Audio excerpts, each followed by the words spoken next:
दोस्तों नमस्कार।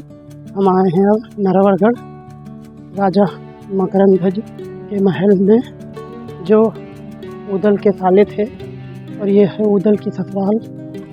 यहाँ फुलवा रानी रहती थी, उदल की पत्नी थी।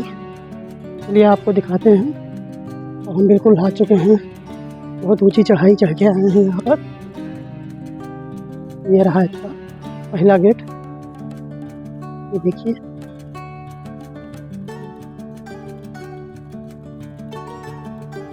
देखिए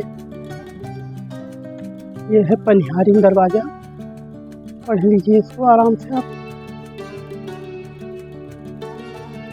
ये ऊपर पुरुष बना हुआ जिस पर सैनिक रहते थे किले की सुरक्षा के लिए, देखने के लिए। ये हम दरवाजे पे, पहले दरवाजे में अंदर जा रहे हैं। देखिए इसके बाद अभी और चढ़ाई चढ़नी है, ये देखिए।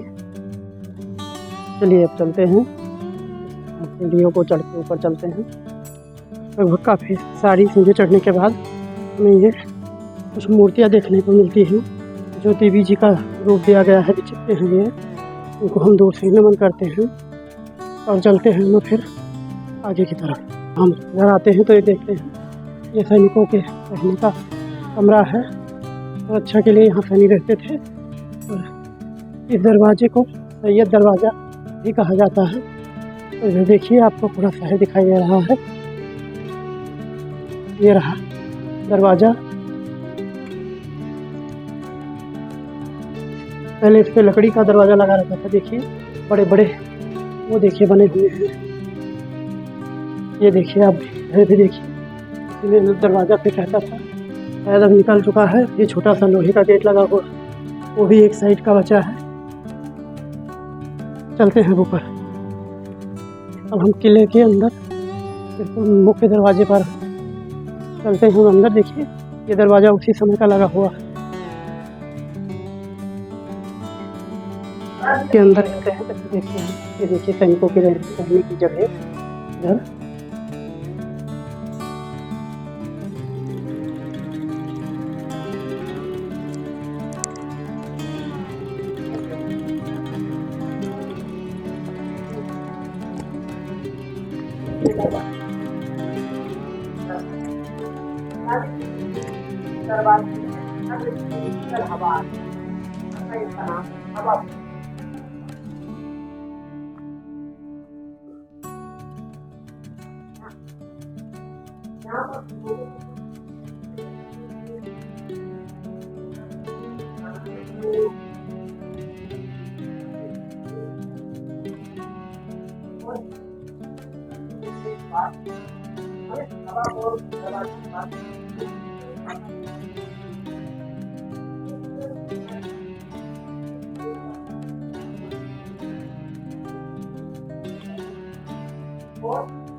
और हम अब लगभग कई सारी सीढ़ियाँ चढ़ के ऊपर आ गए हैं महल के अंदर। ये देखिए सैनिकों के लिए बैठने के लिए ऊपर भी कमरे बने हुए हैं। बहुत सारी सीढ़ियाँ चढ़ के आए हैं। ये नरवरगढ़ किला के आंगन में हम आ चुके हैं। ये देखिए यहाँ बहुत सारे महल हैं और बहुत सारी जगहें हैं। चलते हैं, हम टिकट लेते हैं। अब हम आ चुके हैं आल्हा की ससुराल मकरंदी के महल में, जहाँ फुलवा रानी रहा करती थी। चलिए आपको दिखाते हैं। यहाँ फुलवा रानी स्नान करती थी, ये उनका स्नान गृह है। समय की बनावट देखिए। एक समय ये राजा मकरंदी का महल हुआ करता था और यहाँ रानी फुलवा का भी महल हुआ करता था। और ये 32 खंभे की बावड़ी मतलब वो बैठका है, यहाँ राजा मकरंदी बैठते थे। और यहाँ उदल का विवाह भी हुआ था, ये मंडप भी कहा जाता है।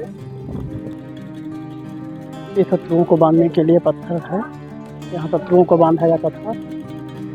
और ये देखिए कुछ खैर है, यहाँ पुरानी चक्की लगी हुई है, 1200 साल पहले की चक्की लगी हुई है। यहाँ चलते हैं, आपको दिखाते हैं। यहाँ पर ऐसे खंभे लगे हुए हैं, एक जिसे समझ पाना बड़ा मुश्किल है। ये क्या है? ये चक्की का आटा है, आटा यहाँ बनता था। देखिए आप भी, ये चक्की पड़ी हुई है उसी समय का, पूरे राज परिवार का। जैसे कुछ और भाग में ये मध्य प्रदेश का सबसे बड़ा किला है भाई। यहाँ पर आप देखोगे तो टूटे फूटे शादी का बहुत सारे कमरे नज़र आ रहे हैं और एक डेढ़ सा एहसास दिल में है, लेकिन आप लोगों के लिए हम धीरे धीरे कवर कर रहे हैं भाई। यहाँ राजा का दरबार लगता था, आप देखोगे ये दरबार की तरह ही बना हुआ है, देखिए। और यहाँ दोनों तरफ रानियाँ बैठती थी, इधर भी और इधर भी। और इधर चबूतरा बना हुआ है, इधर आमदत्ता बैठती थी।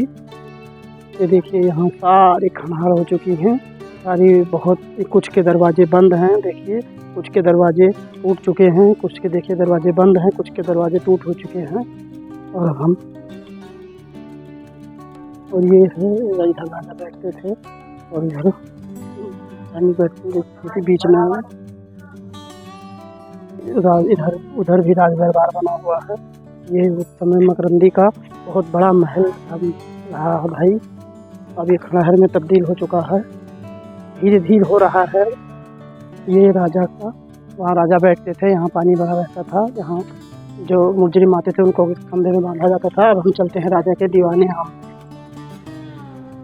ये राजा का दीवाने आम है, देखिए बीच में राजा बैठते थे और दोनों तरफ रानियाँ बैठती थी। ये देख लीजिए बहुत बड़ा महल है। और हम चल रहे हैं, 8 कुएं बावड़ी ढूंढ रहे हैं जो हमें अभी मिला नहीं है भाई।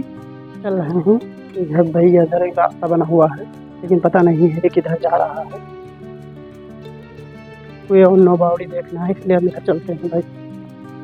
तो भयानक राजा मकरंदी का महल है ये, देखिए भाई। और ये भूल भुलैया की तरह है, बहुत रहस्यमय रास्ते हैं इधर। अब क्या बताएं, डर भी लगता है, बिल्कुल सुनसान। यहाँ एक छोटा सा दरवाज़ा है, चल देखते हैं क्या है अंदर। यहाँ भी महल की तरह बना हुआ है, बैठक की तरह, देखिए दोनों तरफ। इधर भी बना हुआ है, इधर भी। लेकिन हम 8 कुएं और 9 बावड़ी नहीं मिल रही है जिसे हम ढूंढ रहे हैं भाई। यहाँ ढूंढते आ रहे हैं, लेकिन हमें 8 किले और 9 बावड़ियाँ नहीं मिल रही हैं। ये अब छोटा सा कुंड बना हुआ है इधर राजा के बैठ के। भाई हम भूल गए हैं इस महल में, अकेले हैं, परेशान हो रहे हैं और अब कुआं नहीं मिल रहा है भाई। 8 कुएं 9 बावड़ी तो हम भूल चुके हैं, हम रास्ता ढूंढ रहे हैं कि किसी तरीके से हम बाहर निकले। ये 36 किलो का निकले हैं, 36 किलोमीटर का बना महल, इसमें हम भूल चुके हैं अब भाई। किसी तरह हम उस जगह पे आ गए हैं जहाँ हमारे दोस्त थे, और हम से वो भी बिछड़ गए थे और बहुत डर लग रहा था भाई इस महल में। अब जी जान आई है कि हम कम से कम उस जगह पर आ गए हैं जहाँ से हम बाहर जा सकते हैं। तो ढूंढते ढूंढते मेहनत रंग लाई भाई। अब हम आ गए हैं फुलवा महल। ये रही उदल की पत्नी फुलवा का महल जो यहाँ रहती थी। ये है फुलवा महल, देखिए नहर में तब्दील हो रहा है। चल रहे हैं हम ऊपर, अब हम यहाँ आ रहे हैं फुलवा महल के ऊपर। इंसान गायब हो जाता है। हवा महल का है भाई, ये ऊपर का है, यहाँ हवा महल इसे बोलते हैं। यहाँ फुलवा बैठ के हवा लेती थी, ये नज़ारा देखती थी अपने शहर का। ये देखिए, ये जो फुलवा के पास सुग्गा रहता था उसको पालने का कमरा है, उसी में सुग्गा अपना रखती थी, जिसको उन्होंने महोबा भेजा था जब उदल को उसके भाई ने।